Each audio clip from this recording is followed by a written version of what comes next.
Hey people of the interwebs, it is Q with another scuba diving adventure. Friday morning, 7:15 and already 24 degrees outside, expecting to get a high of 30 degrees by lunchtime. Today's scuba diving adventure is a little bit different. I'm heading down to the coast to film my dive buddy Gordon finishing off his diver stress rescue course. Now, if you watched last week's dive conditions report that came out on Wednesday, you will have heard me tell you all about the bad visibility that's all around the Caloundra coast. So my concern is the visibility isn't going to be there, which is going to make filming a little bit difficult. But then again, it is a diver stress rescue course and the conditions don't need to be perfect for that.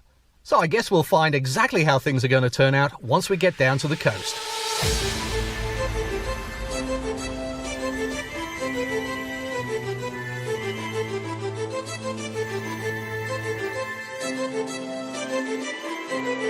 It's showtime.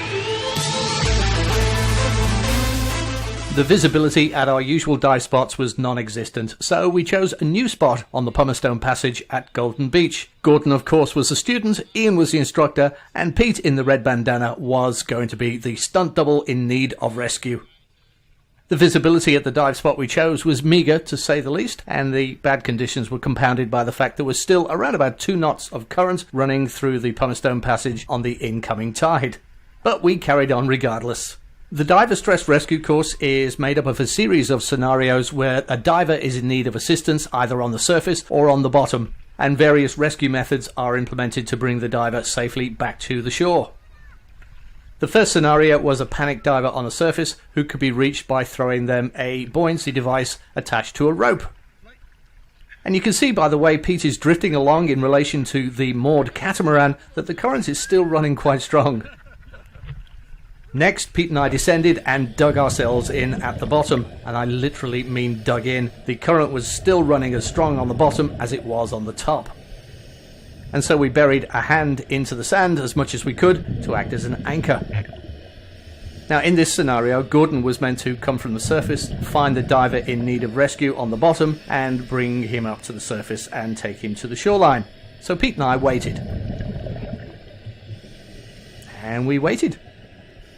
And then we waited some more. In fact, Pete got so bored he started making sandcastles out of the coffee rock. After we'd waited quite a while, I indicated to Pete that I was going to the surface to see what was going on with Gordon. As it turned out, Gordon was having great difficulty finding us due to the current and also the bad visibility. So we decided to move on to a different rescue scenario which would allow time to pass and the incoming tide current to slow down a bit. In this scenario, Gordon is sitting on the beach minding his own business when he spots a diver on the surface in need of assistance. So grabbing his mask and snorkel and fins, he goes in and does the rescue. One of the things that we're trained to do as a rescue diver is always to try and communicate as much as possible with the diver who's in need of rescue. In this case, Gordon is saying, "Diver, inflate your BCD." But of course, someone who's in need of rescue is generally panicking and not thinking clearly and is unlikely to do so. So the first thing Gordon does once he gets hold of the diver is grab his power inflator and get that BCD fully inflated before towing him into shore. All the while talking to him reassuringly and making sure that he's calming down. After a little bit of time had passed and the current had had a chance to slow somewhat, we dived down and went in search of Pete once more. I can tell you, with the current and bad visibility, it wasn't an easy task. However, once we did find him, it was time to do a controlled buoyant ascent in a share air scenario. Let me tell you, it's not easy trying to control a panic diver, getting him to share air, all while fighting against a fairly strong current. Once on the surface, Gordon has to power inflate his BC to support both divers, and then either himself or the diver who's been rescued will manually inflate their BC for extra buoyancy.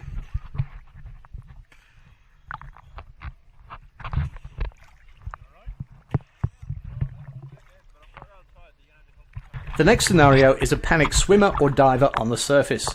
And the thing to remember here is, as you're approaching to rescue, that panicked person is going to want to use you as a life raft. So try not to put yourself into any danger. The best bet is to drop below the surface because that's where they're not going to go. Come around and up behind them and take control of the situation where you're safely out of reach of their arms. Pete is brilliantly playing the part of wanting to climb all over Gordon, and Gordon does the right thing of dropping below and coming up behind. Grabs the panic diver's power inflator and inflates the BC to give that extra buoyancy and hopefully reassure the panicked person.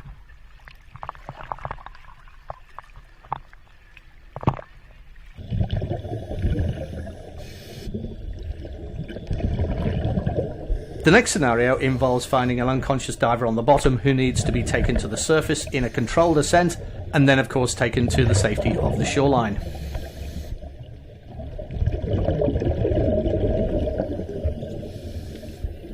Once they are on the surface, both BCs are inflated fully to provide adequate buoyancy for 2 people before towing them into safety.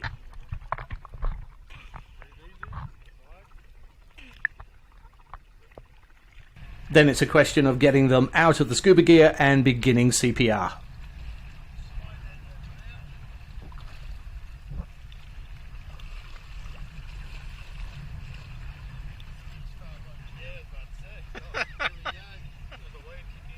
After Pete had been rescued almost a dozen times and kept getting himself back into the water and back into trouble, we gave up on him and just let him drown. No, we didn't really.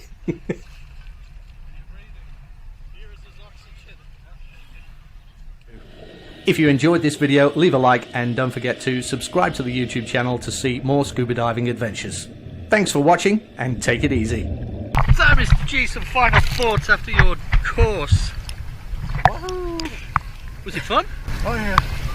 Yeah, I mean it's fun to do, but at the same time you're a bit apprehensive because you're, I guess, aware of the significance of what you're trying to achieve there. Yeah. So yeah, make sure you get it right. But I think it's comfortable to know that those who are, as I said before, the mother hens, they want to be there. I think it's just an instinct some people have and some don't. And it's what I do. And after it's out of the way, yes. Hopefully I never have to use it. Hopefully you never have to use it. That's the trick. Yeah. All right. Well, I guess we better get out of the water and get ourselves together. Gorgeous day.